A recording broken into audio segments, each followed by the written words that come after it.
Le daremos lectura al libro de Marcos, el capítulo 1, al versículo 11, y vamos a pedir apoyo para él. ¿Nos lo quiere leer, Eric, por favor? Y de los cielos salió una voz: tú eres mi hijo, el amado, yo te he aprobado. Gracias. ¿Qué significa lo que Jehová le dijo a Jesús? Hermana Sandra de Cano. Sí, hermano, estas palabras fueron dirigidas a nuestro Señor Jesucristo cuando Él se bautizó. La declaración hecha por Jehová fue más que un solo reconocimiento de la identidad de Jesús, ya que fue engendrado o producido por Dios como su Hijo espiritual, es decir, nació otra vez con el derecho para ser rey y sumo sacerdote. Gracias. Hermano Víctor Figueroa. Y es muy significativo que la expresión Hijo de Dios sea igual a la que tenía Adán, pero antes de pecar. En este caso entendemos que Jesús estaba ofreciendo el inicio de su ministerio en la tierra como un segundo Adán. Ahora entendemos bien cuál es el papel de Jesús. Muy bien. Hermana Ingrid de Limón, por favor. Además también es interesante porque cuando se escucha la voz del cielo, podemos ver que era la misma voz de Jehová, y es la primera vez que se había escuchado de parte de él directamente con los seres humanos, y eso pues también es importante porque es Jehová mismo el que declara esto. Ahora leeremos del capítulo 2, los versículos 27 y 28. Leonardo Llanos, por favor. De modo que siguió diciéndoles: el sábado vino a existir por causa del hombre, y no el hombre por causa del sábado. Así es, que el Hijo del Hombre es Señor hasta del sábado. ¿Por qué se llamó Jesús a sí mismo Señor del sábado? Hermana Kesia de Rojas. Sí, estaba indicando así que podía utilizar el sábado para realizar la obra que su Padre Celestial le había encargado, ya que en ese día realizó uno de los milagros más impresionantes, como el de una mujer que había estado encorvada por 18 años. De esta manera demostró lo que hará durante su reinado, que será un periodo de alivio parecido al descanso sabático. Gracias. Hermana Antonieta. Sí, hermano, y es que el sábado semanal en la antigüedad tenía el propósito de proporcionar alivio a los israelitas de sus ocupaciones cotidianas. Entonces, este hecho era un vislumbre de que nuestro Señor Jesucristo va a proporcionar alivio a la humanidad durante un reinado milenario que será semejante a ese descanso sabático antiguo. Gracias. Hermanito Leonardo Figueroa. Lo que Jesús dijo es que mientras que él reinara durante 1000 años, iba a ser como un sábado de 1000 años. Muy bien, Leo, gracias. La siguiente pregunta: ¿qué le ha enseñado sobre Jehová la lectura bíblica de esta semana? Hermana María José Mesa, por favor.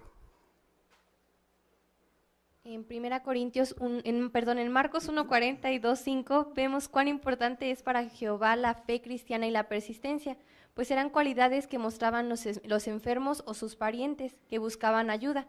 Su empeño y su fe siempre fueron recompensados, pues ellos declaraban públicamente que Jesús era el Mesías y lo buscaban por ayuda. Esto nos enseña que de igual forma nosotros podemos demostrar la fe que tenemos en Jehová y Jesús con empeño, y de esta forma seremos algo de agrado a Jehová. Gracias, María José. Hermana Leticia de Luna. En el capítulo 1, versículo 14, leemos que Jesús entró en Galilea para predicar. Su tema principal fue el reino de Dios. La obra Perspicacia define el reino de Dios como expresión y ejercicio de la soberanía universal de Dios sobre sus criaturas y por el que ésta se manifiesta. Esta expresión se emplea especialmente para significar la soberanía de Jehová por medio de una administración real encabezada por su Hijo Cristo Jesús. Me enseña de Jehová que Él mismo ha establecido firmemente su trono en los cielos mismos, y sobre toda cosa su propia gobernación real ha tenido la dominación. Hermano Manuel Velázquez, por favor.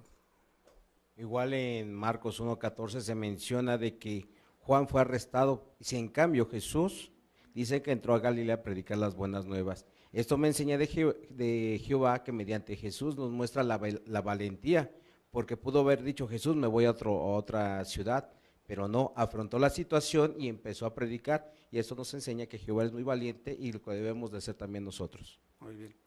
¿Qué otras perlas espirituales ha encontrado en la lectura bíblica de esta semana? Hermana Miriam de Martínez, por favor. Por ejemplo, en Marcos 1:17 dice Jesucristo que vengan y serán pescadores de hombres. Por ejemplo, un buen pescador no se conforma con echar las redes al agua, sino que hace todo lo posible por atrapar los peces y busca el tiempo apropiado y el lugar, y de esa manera sin demora encuentra los pescados. De igual manera, a mí, para que yo sea buena pescadora de hombres, debo de esforzarme eficazmente en el ministerio y aprovechar cualquier oportunidad para predicar a las personas. Hermana Leonor Velázquez. En Marcos 1:19 vemos cómo Santiago, hijo de Zebedeo, y Juan, su hermano, dejaron su modo de vivir, pues en esa época el ser pescadores, sus redes eran muy caras y exigían mucho mantenimiento. Sin embargo, al escuchar a Jesús, aceptaron su invitación. Hoy en día también debemos de ver que las cosas materiales pues no son nada importante comparado con seguir a Jesús. Hermano Jorge Aguirre.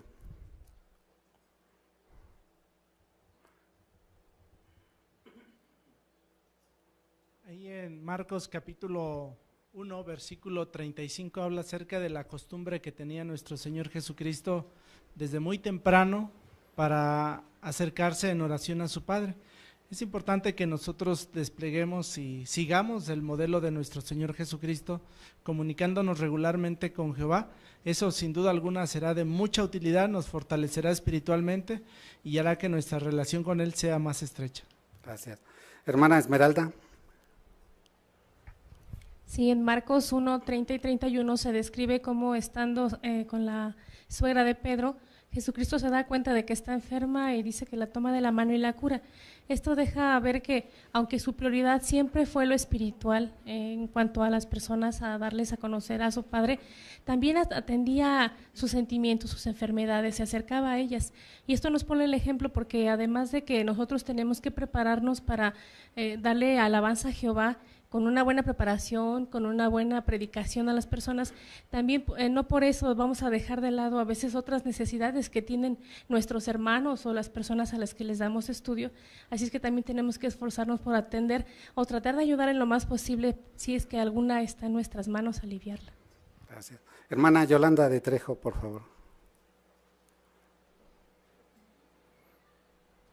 En Marcos 1:38 Jesús deja claro una razón tan importante por la que Él había venido, que era el predicar el mensaje del reino de Dios, ya que por medio de ese reino se santificará el nombre de su Padre y acabará de una vez por todas con todos los problemas de la humanidad. Las curaciones milagrosas que hizo son para dar prueba de que Él es un enviado de Dios, así como muchos años antes Moisés lo hizo ante el faraón. Les damos las gracias por su buen apoyo y sus buenos comentarios y continuamos con nuestra reunión.